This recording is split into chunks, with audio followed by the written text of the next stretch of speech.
A delay that started 3 hours ago is still moving through the system. Nothing has absorbed it yet. Schedules are built to use every available minute. That precision is the problem. When a slot is added to a full schedule, something else must compress. The system has no mechanism for that. Idle time was once considered waste. It was removed from systems deliberately and systematically. Efficiency systems treat unused capacity as a cost. They optimize to eliminate it entirely. A system running at full capacity looks successful. That appearance is accurate and misleading at the same time. When one scheduled task runs long, it pushes the next task's start time back. That task pushes the next one. This propagation is not a malfunction. It is exactly how the schedule was designed to work.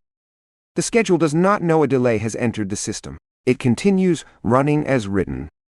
A worker checks the next task on the list and moves toward it. The delay behind them is not visible from the front. The queue grows in the back. The front of the process does not register this yet. A buffer is a gap between tasks. Removing it merges two processes into one continuous chain. Chained processes share more than sequence. They share every failure that enters either one. This pattern appears in many systems at once: transport networks, hospital shifts, software deployment queues. In each of those systems, the same logic was applied. Remove the pause between tasks to increase throughput. Throughput increased. That result was real. The cost of the increase was recorded differently. The cost was absorbed into the structure itself. It became latent pressure rather than a visible line item. Latent pressure becomes visible only when a second disruption enters a system already under strain. Two ordinary disruptions in sequence become a compound problem. Neither one alone would have caused it. The backup extends further with each passing cycle. The schedule continues assigning new tasks to the end of the line. The schedule was not wrong. It described a system that no longer exists beneath it. Systems built for continuous flow resist pausing themselves. Stopping requires a separate decision that the schedule does not contain.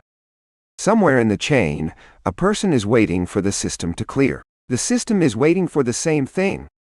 When the system restarts, it does not restart from the original schedule. It restarts from wherever the delay left it. Recovery requires spare capacity. A fully optimized schedule has none available to lend. These structures keep appearing across different industries because the same optimization logic was applied to all of them. Optimization tools measure what can be measured. They rarely measure the cost of the gap they remove. The gap was real capacity. It absorbed variation before variation reached the next task in line.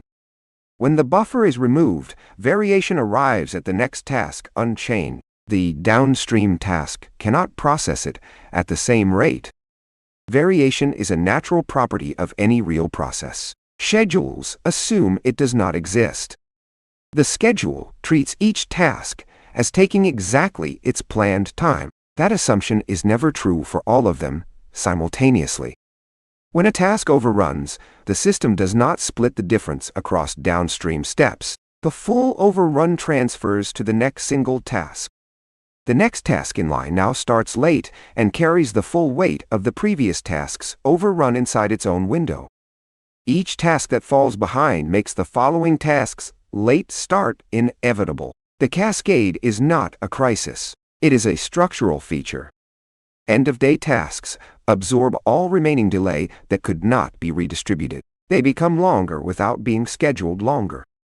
The delay does not end at the end of the day. It enters the following day's schedule as inherited pressure. The next day's schedule was written assuming the prior day ended on time. That assumption is built into every slot that follows. A new day begins with a full schedule and a starting position that is already behind. The gap is invisible in the document. Systems can accumulate chronic delay over weeks without triggering any alarm. The delay is below the threshold of any single observable failure. Chronic delay often resolves on its own when external conditions ease. The schedule is credited with recovering, though it did nothing to cause it.